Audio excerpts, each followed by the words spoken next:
Next chapter बेटे हम thermodynamics को स्टडी कर रहे हैं। थर्मोडायनेमिक्स आपके फिजिकल साइंस का चैप्टर है। फिजिकल साइंस का मतलब क्या होता है कि ऐसी केमिस्ट्री आपकी जो फिजिक्स के phenomena that is natural phenomena को अपने साथ रिलेट करो। ठीक है, आपको पता है फिजिक्स का मतलब क्या होता है, आपकी साइंस की ऐसी ब्रांच है जो नेचुरल फिनोमिना को स्टडी करती है। तो आपका थर्मोडायनेमिक्स एक्चुअली में फिजिकल साइंस का ही हिस्सा है। और फिजिक्स और केमिस्ट्री के थर्मोडायनेमिक्स में बहुत ज़्यादा डिफरेंस है। आप ये मत सोचिएगा दोनों एक जैसे ही हैं। बहुत ज़्यादा डिफरेंस ये है कि हमें वहाँ पर फिजिक्स के अंदर हमें थर्मोडायनेमिक्स पढ़नी होती है नेचुरल फिनोमिनास की, और यहाँ पर थर्मोडायनेमिक्स एक्चुअली में हम रिएक्शंस की पढ़ते हैं ज़्यादा, कि रिएक्शन है या कोई मैकेनिज्म है उसके अंदर कौन सी थर्मोडायनेमिक्स यूज होती है। ठीक है, तो वर्ड यूज हो रहा है बार बार थर्मोडायनेमिक्स थर्मोडायनेमिक्स। तो थर्मोडायनेमिक्स का मतलब क्या है, आपको दो वर्ड का कॉम्बिनेशन नजर आ रहा है, थर्मो प्लस डायनेमिक्स। थर्मो का मतलब होता है टेम्परेचर, डायनेमिक्स का मतलब होता है मूवमेंट, है ना। तो आपके टेम्परेचर की मूवमेंट, टेम्परेचर मतलब हीट, ठीक है। तो थर्मोडायनेमिक्स आपकी साइंस की, फिजिकल साइंस की एक ऐसी ब्रांच है जो हीट के बारे में और हीट के इंटर कन्वर्जन्स के बारे में स्टडी करती है। हीट को इंटर कन्वर्जन का मतलब क्या है, हीट को यूज किया हमने वर्क डन में, हीट को यूज किया हमने कोई और एनर्जी प्रोड्यूस करने में। तो हीट को यूज करना दूसरी एनर्जी प्रोड्यूस करने में, और हीट के बारे में, इन दोनों ही चीजों को हम किस में पढ़ेंगे, थर्मोडायनेमिक्स में। क्लियर है। इसको आगे डिस्कस करने से पहले आज हमें पहले कुछ डेफिनेशंस पोर्शन करना है। सबसे पहले वर्ड आता है सिस्टम, कई जगह यूज होगा। सिस्टम क्या है, ऐसी कोई भी चीज जिस पर आप स्टडी कर रहे हैं। अब थर्मोडायनेमिक्स ये तो है नहीं राजे कि मैं कह रही हूँ आपको हीट के फ्लो को स्टडी करना है तो आप यूनिवर्स को लेके बैठ जाएंगे। यूनिवर्स का वो पार्ट जिसके ऊपर आपको स्टडी करना है, कोई भी चीज रियल हो सकती है तभी उस पर स्टडी करोगे। तो यूनिवर्स का कोई भी पार्ट जो कि रियल हो वो क्या कहलाएगा, सिस्टम। तो यूनिवर्स का वो पार्ट जो रियल है वो क्या कहलाएगा, सिस्टम। दूसरी चीज है सराउंडिंग्स क्या होगी, सिस्टम को छोड़ के बाकी जो कुछ भी बचा वो सारा का सारा क्या होगा, सराउंडिंग्स। तो यूनिवर्स में अगर मैं सिस्टम को घटा दूं तो मेरा क्या बच जाएगा, सराउंडिंग्स। क्लियर है, ठीक है। अब सिस्टम और सराउंडिंग्स, जैसे मैंने लेट कर लिया कि ये मेरा बेटे टोटल सराउंडिंग है, सॉरी ये इसको आप यूनिवर्स लेट कर, मैंने माना ये मेरा टोटल क्या है बेटे, यूनिवर्स। ठीक है, ये यूनिवर्स, यूनिवर्स का छोटा सा पार्ट बेटे क्या कहलाएगा, सिस्टम। ठीक है, इस सिस्टम अगर मैंने ये ले लिया तो जो बचा हुआ पार्ट है वो सारा का सारा क्या कहलाएगा बेटे, सराउंडिंग्स। ठीक है, तो कहने का मतलब ये है कि यूनिवर्स पूरा टोटल है बच्चा, उसमें से वो पार्ट जिस पर आप स्टडी कर रहे हैं, वो रियल पार्ट जिस पे आप स्टडी कर रहे हैं वो क्या कहलाएगा, सिस्टम, और बचा हुआ पार्ट क्या कहलाएगा, सराउंडिंग। क्लियर है। अब सिस्टम और सराउंडिंग को मेरी ये लाइन क्या कर रही है, सेपरेट कर रही है। इस लाइन को मैंने नाम दे दिया बाउंड्री लाइन। क्या नाम दे दिया बेटे, बाउंड्री लाइन। तो बाउंड्री मेरी वो लाइन होगी जो सिस्टम एंड सराउंडिंग्स को क्या करेगी, सेपरेट करेगी। अब सिस्टम की बाउंड्री अगर फिक्स है तो कहने का मतलब है कि अगर बाउंड्री फिक्स है तो सिस्टम का साइज क्या रहेगा, फिक्स रहेगा। लेकिन अगर बाउंड्री फिक्स नहीं है, मूव की जा सकती है, तो सिस्टम के साइज को भी आप घटा और बढ़ा सकते हैं अपनी अकॉर्डिंग टू नीड। ठीक है, तो बाउंड्री दो तरह की हो सकती है आपकी, फिक्स्ड एंड मूवेबल। डन। तो अब तक आपने पढ़ा कि यूनिवर्स क्या है, सिस्टम और सराउंडिंग को अगर आप मिला देते हैं तो वो क्या बन जाएगा, यूनिवर्स। क्लियर है बेटे, कोई डाउट यहाँ तक। नेक्स्ट आपके पास है टाइप्स ऑफ सिस्टम। टोटल हमारे पास 3 टाइप्स ऑफ सिस्टम होते हैं, ओपन सिस्टम, क्लोज सिस्टम और आइसोलेटेड सिस्टम। कुछ बुक्स में एडियाबैटिक सिस्टम भी गिवन है, वो मैं आपको बाद में कराऊंगी। मेन आपके 3 ही होते हैं। सबसे पहले मैं बात करती हूँ ओपन सिस्टम की। जैसे बेटे मैंने एक कप लिया हुआ है और उस कप के अंदर मैंने गर्म पानी डाला हुआ है, मैंने उस कप को ढका नहीं है, ओपन है वो ऊपर से, तो आपको पता है कि गर्म पानी धीरे धीरे क्या हो जाएगा, ठंडा। इसका मतलब हॉट वाटर की एनर्जी को किसने ले लिया, सराउंडिंग ने। तो कप में से एनर्जी कहाँ चली गई, सराउंडिंग, और कप मेरा क्या हो गया, सिस्टम। क्लियर। अब उस पानी को अगर आप कुछ टाइम और रखे रहेंगे तो धीरे धीरे वाटर क्या हो जाएगा बेटे, इवेपोरेट। तो सिस्टम के अंदर जो मास था, जो मैटर था, वो क्या हो गया, इवेपोरेट। कहने का मतलब है ऐसा सिस्टम जिसमें मास और एनर्जी दोनों ही एक्सचेंज हो सके, दोनों ही सिस्टम के अंदर और सराउंडिंग के अंदर क्या हो सके, एक्सचेंज हो सके, ऐसे सिस्टम को हमने क्या बोल दिया, ओपन सिस्टम। क्लियर है। दूसरा मैंने वर्ड यूज किया है क्लोज्ड सिस्टम। अब बेटे मैंने गर्म कप ले लिया, उसी कप को मैंने ढक दिया, अब उसमें गर्म पानी तो है, थोड़ी देर बाद पानी ठंडा हो जाएगा, इसका मतलब कप से एनर्जी तो ट्रांसफर कर गई, लेकिन क्योंकि मैंने उस कप को ढका हुआ है तो उसमें से बिल्कुल भी मास ऊपर नहीं जाएगा, मतलब मास इवेपोरेट नहीं करेगा। तो एक ऐसा सिस्टम जिसमें से सिर्फ एनर्जी ट्रांसफर की जा सके, मास ट्रांसफर ना किया जा सके, उसे हम क्या बोलते हैं बेटे, क्लोज्ड सिस्टम। क्लियर है बेटा। नेक्स्ट मैं बात करती हूँ आइसोलेटेड सिस्टम। अगर मैं बात करती हूँ आइसोलेटेड सिस्टम की, आइसोलेटेड सिस्टम एक ऐसा सिस्टम होता है जो ना तो एनर्जी को ट्रांसफर करे और ना ही मास। क्लियर है। जैसे कि मैंने थर्मस के अंदर थर्मस बॉटल में मैंने पानी ले रखा है, थोड़ी देर बाद क्या होगा बेटे, पानी ठंडा हो जाएगा, बिल्कुल नहीं होएगा। थर्मस बॉटल में अगर मैंने पानी रख रखा है तो वो लॉन्ग टाइम तक एज सच रहता है ना, इसका मतलब मेरी एनर्जी ट्रांसफर नहीं हो रही है। और जब थर्मस की बॉटल बंद है तो मास का तो ट्रांसफर होने का मतलब ही नहीं बनता। मतलब एक ऐसा सिस्टम जो ना तो मास को ट्रांसफर करे ना एनर्जी को, उसको हम क्या बोलेंगे, आइसोलेटेड सिस्टम। देखा जाए तो ऐसा तो है नहीं कि लाइफ टाइम के लिए उस बॉटल में से कभी भी एनर्जी ट्रांसफर नहीं होगी। अगर आपने एक दिन उस पानी को ऐसे ही छोड़ दिया तो अगले दिन पानी उतना ठंडा नहीं होगा जितना आपने उसमें डाला था। इसका मतलब उस बॉटल में से भी थोड़ी बहुत एनर्जी ट्रांसफर हो रही है, लेकिन एनर्जी के निकलने का जो रेट है, जो स्पीड है, वो बहुत ही कम है। बात समझ आई। कहने का मतलब क्या है कि एक्चुअलिटी में पूरे यूनिवर्स में ऐसा कोई सिस्टम है ही नहीं जो परफेक्टली आइसोलेटेड हो। ये सिर्फ एक इमेजिनरी कंसेप्ट है। थोड़े टाइम के लिए हम कह सकते हैं कि हमारा सिस्टम आइसोलेटेड है, बट अगर हम उसे लॉन्ग टाइम के लिए स्टडी करते हैं तो वो सराउंडिंग के साथ एनर्जी तो जरूर ट्रांसफर करेगा।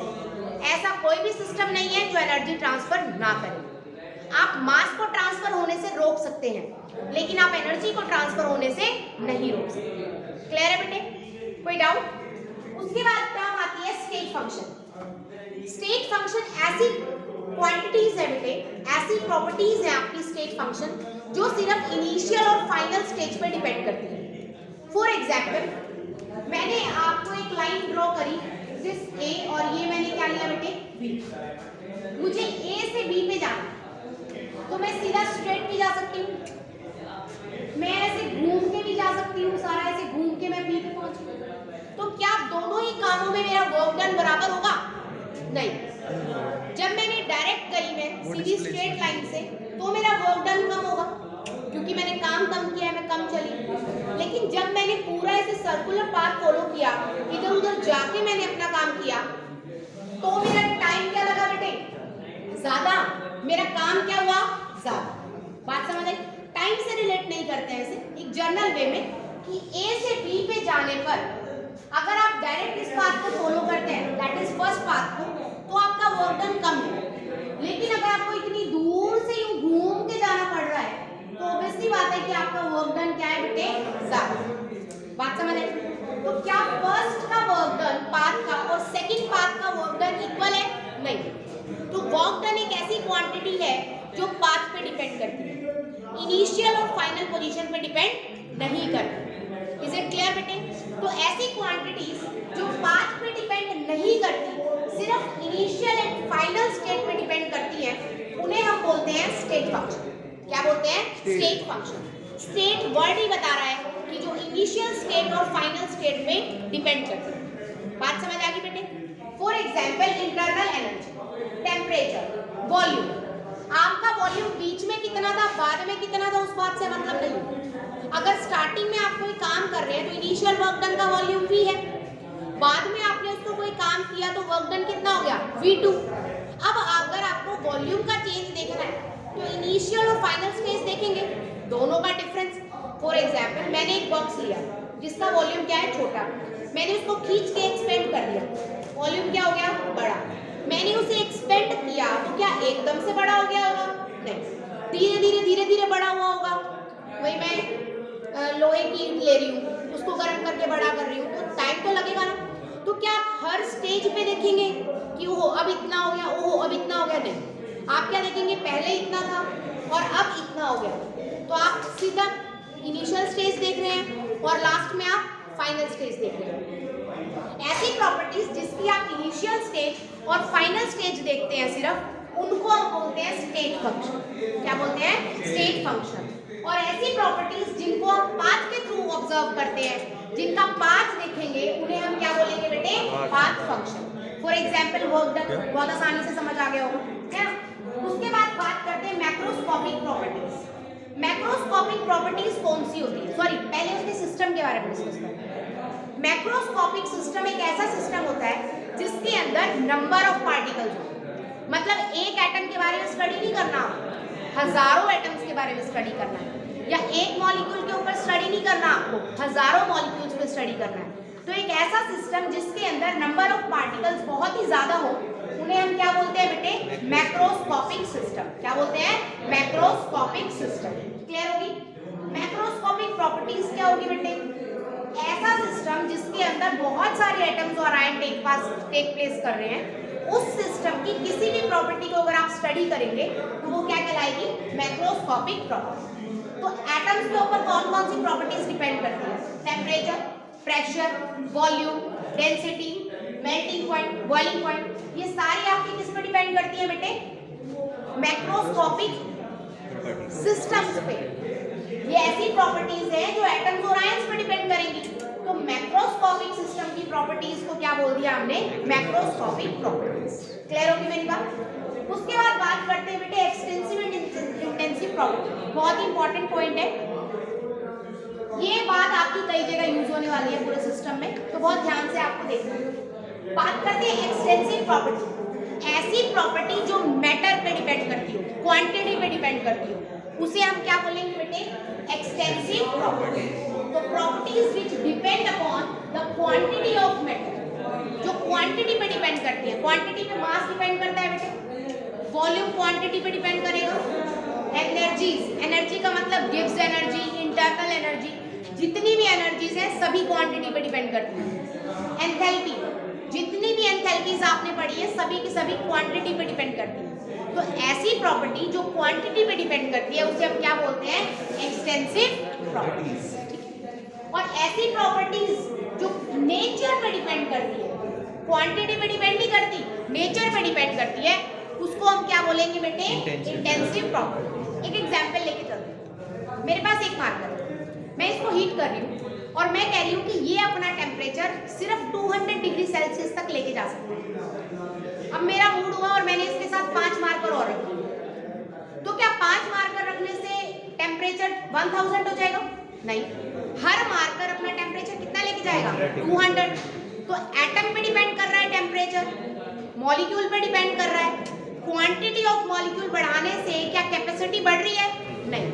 तो ऐसी प्रॉपर्टी जो क्वांटिटी बढ़ाने से कैपेसिटी मतलब कैपेसिटी ना बढ़े, उनको हम क्या बोलते हैं बेटे, इंटेंसिव प्रॉपर्टी। ये इसका नेचर है कि ये सिर्फ 200 डिग्री सेल्सियस तक ही गर्म होगा, उससे ऊपर ये गर्म नहीं होगा। तो चाहे आप 5 मार्कर्स ले लीजिए, चाहे 10 ले लीजिए, चाहे 15 ले लीजिए, ये 200 डिग्री सेल्सियस से ज्यादा गर्म नहीं होगा।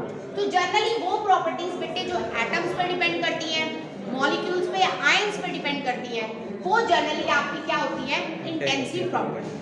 जैसे मेल्टिंग पॉइंट और बॉइलिंग पॉइंट, एटम के बीच में फोर्स पे डिपेंड करता है। अब अगर आपको 2 एटम को अलग करना है तो भी टेम्परेचर उतना ही लगेगा, और अगर इस तरह के 2 एटम्स को आपने ग्रुप बना रखा है तो भी टेम्परेचर उतना ही लगेगा। कहने का मतलब ये है कि जो नेचर पे डिपेंड करे, क्वांटिटी पे डिपेंड ना करे, उसे हम बोलेंगे इंटेंसिव, और जो क्वांटिटी पे डिपेंड करे, नेचर पे डिपेंड ना करे, उसे हम बोलेंगे एक्सटेंसिव।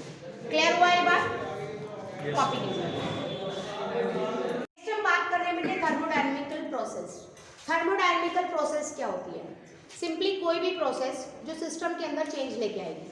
चाहे वो आप टेम्परेचर में चेंज करके करो, चाहे वो प्रेशर में चेंज करके करो, कुछ भी अगर क्वांटिटी आप चेंज करते हो जिससे सिस्टम चेंज हो जाता है, मतलब thermodynamic process occurs when system undergo change from one state to another, मतलब उसका एक प्रॉपर स्टेट है और आपने कोई भी चीज चेंज की या अपने आप ही वो सिस्टम दूसरी फॉर्म्स में कन्वर्ट हो गया, तो उसको हम क्या बोलेंगे, थर्मोडायनेमिक प्रोसेस। ठीक है, तो ऐसी कोई भी प्रोसेस जो सिस्टम के अंदर चेंज लेके आए उसे हम क्या बोलते हैं बेटे, थर्मोडायनेमिकल प्रोसेस। टोटल 4 टाइप्स की होती है थर्मोडायनेमिकल प्रोसेस। सबसे पहले मैं बोल रही हूँ आइसोथर्मल। आइसोथर्मल का मतलब ही आपको क्लियर है, आइसो का मतलब होता है कांस्टेंट, क्या मतलब होता है, कांस्टेंट। थर्मल का मतलब होता है टेम्परेचर। तो एक ऐसा सिस्टम जिसका टेम्परेचर क्या होगा, कांस्टेंट होगा। अब मेरी बात समझिए बेटे, ये एक सिस्टम है, ठीक है, और आसपास का एरिया सराउंडिंग है, इसका मैं टेम्परेचर कह रही हूँ 20 डिग्री सेल्सियस है। अब क्या हुआ, कोई भी चीजें हुई कि इसका टेम्परेचर 17 डिग्री हो गया, तो इसका तो टेम्परेचर कांस्टेंट होना चाहिए, तो ये क्या करेगा, सराउंडिंग से टेम्परेचर ले लेगा और अपने आप को दोबारा किस पे ले आएगा, 20 पे। कहने का मतलब क्या है, अगर बाय चांस इसका टेम्परेचर बढ़ गया, इसका 22 हो गया, तो इसका तो कांस्टेंट होना चाहिए, कितना, 20, तो ये 2 डिग्री क्या करेगा, सराउंडिंग को दे देगा।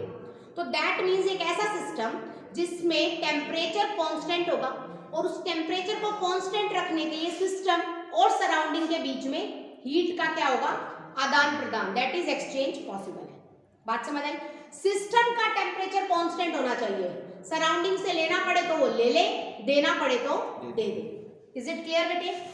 सेकंड में बात करती हूँ एडियाबैटिक। एडियाबैटिक ऐसी प्रोसेसेस होती है जिसमें हीट का एक्सचेंज नहीं होता। अब अगर इसका 17 हो गया, 20 से कितना हो गया बेटे, 17, तो ये बाहर से तो ले नहीं सकता, तो क्या इसका टेम्परेचर कांस्टेंट होगा, नहीं होगा। तो एक ऐसा सिस्टम जिसमें सिस्टम और सराउंडिंग, एक ऐसी प्रोसेस जिसमें सिस्टम और सराउंडिंग के बीच में हीट का एक्सचेंज पॉसिबल नहीं है। अगर हीट का एक्सचेंज पॉसिबल नहीं है तो कोई भी सिस्टम कांस्टेंट टेम्परेचर पर नहीं रह सकता। तो आप कह सकते हैं process during which no exchange of heat occurs between system and surroundings. इसका मतलब temperature does not remain constant. बात समझ आई बच्चा? इसका मतलब टेम्परेचर कांस्टेंट नहीं होगा, क्योंकि सिस्टम ने एनर्जी अगर लॉस कर दी तो वो गई, सिस्टम उसे दोबारा गेन नहीं कर सकता, या सिस्टम ने एनर्जी बाय चांस गेन कर ली तो वो ज्यादा ही रह जाएगी इसके अंदर, वो सराउंडिंग को एनर्जी नहीं दे सकता। क्लियर होगी मेरी बात? थर्ड पॉइंट आपका बात करते हैं आइसोकोरिक। आइसोकोरिक का मतलब होता है बेटे वॉल्यूम के लिए। तो एक ऐसा सिस्टम जिसका वॉल्यूम कांस्टेंट हो, कोरिक वर्ड यूज किसके लिए करते हैं हम, वॉल्यूम के लिए। ऐसा सिस्टम जिसका वॉल्यूम कांस्टेंट हो उस प्रोसेस को हम क्या बोलते हैं, आइसोकोरिक प्रोसेसेस। ठीक है, और ऐसा सिस्टम जिसके अंदर प्रेशर कांस्टेंट रहे तो उस प्रोसेस को हम क्या बोलेंगे, आइसोबारिक प्रोसेस। जैसे हम कोई भी काम कर रहे हैं, हम कोई भी सिस्टम को ले रहे हैं, उसके ऊपर कोई भी एप्लीकेशन कर रहे हैं, उस पर कोई भी काम कर रहे हैं, लेकिन उसके प्रेशर में चेंज नहीं आ रहा, तो हमारी प्रोसेस क्या कहलाएगी, आइसोबारिक। या हम सिस्टम पे कोई भी काम कर रहे हैं लेकिन उसके वॉल्यूम में चेंज नहीं आ रहा, तो हमारी प्रोसेस क्या कहलाएगी, आइसोकोरिक। ठीक है, ये ट्रिक है बेटे आपको पता लगाने के लिए, क्योंकि अभी आगे आने वाले टाइम में हम इसमें बहुत सारी इक्वेशंस को पढ़ेंगे। अब इक्वेशन को देखकर आपको ये पता नहीं चलेगा कि ये इंटरनल एनर्जी इंटेंसिव प्रॉपर्टी की इक्वेशन है या एक्सटेंसिव प्रॉपर्टी की, क्योंकि आप सिर्फ ये लर्न कर सकते हैं कि ये प्रॉपर्टीज इंटेंसिव है और ये प्रॉपर्टीज एक्सटेंसिव है, लेकिन उनसे डिराइव होके जो इक्वेशंस बनेगी वो इक्वेशन इंटेंसिव है या एक्सटेंसिव, वो पता लगाने के लिए काफी आपको मेहनत करनी पड़ेगी। तो उसका बेस्ट ट्रिक क्या है बेटे, अगर मेरी दोनों प्रॉपर्टीज इंटेंसिव हैं, जैसे मैंने ए और बी ले लिया, ठीक है, मैंने मान लिया एक्स और वाई ही मान लेते हैं, एक्स और वाई है, तो मैं ये कह रही हूँ मेरा work done is equal to X और वाई प्लस में है। बाई चांस मैं मान लेती हूँ कि मेरा work done is equal to X plus Y है, तो एक्स मेरी कैसी प्रॉपर्टी है, इंटेंसिव, वाई भी मेरी कैसी प्रॉपर्टी है, इंटेंसिव। अगर दोनों प्रॉपर्टी इंटेंसिव है तो वर्क डन भी क्या होगा, इंटेंसिव होगा। Is it clear? मैं ऐसा नहीं बोल रही हूँ कि वर्क डन इंटेंसिव है या एक्सटेंसिव है, मैं सिर्फ आपको एक एग्जांपल लेके बता रही हूँ कि अगर मेरा इंटरनल एनर्जी बाय चांस मेरे फॉर्मूले में आती है internal energy is equal to X minus Y, अगर x भी इंटेंसिव है, y भी इंटेंसिव है, तो मेरी इंटरनल एनर्जी क्या होगी? इंटेंसिव होगी। मतलब अगर आप दो इंटेंसिव प्रॉपर्टीज को जोड़ते हैं, घटाते हैं, गुना करते हैं या डिवाइड करते हैं, तो आपके पास इंटेंसिव प्रॉपर्टी ही आएगी रिजल्ट। क्लियर है? इसी तरह से अगर दोनों प्रॉपर्टीज आपके पास एक्सटेंसिव हैं, तो उनकी जमा और घटा सिर्फ एक्सटेंसिव होगी, मल्टीप्लिकेशन और डिवीजन क्या कहलाएगा? इंटेंसिव कहलाएगा। ठीक है? इसी तरह से अगर एक प्रॉपर्टीज इंटेंसिव हो, दूसरी प्रॉपर्टी एक्सटेंसिव हो, तो उनकी जमा घटा गुना भाग सब कुछ क्या कहलाएगा? एक्सटेंसिव ही देगा। Is it clear?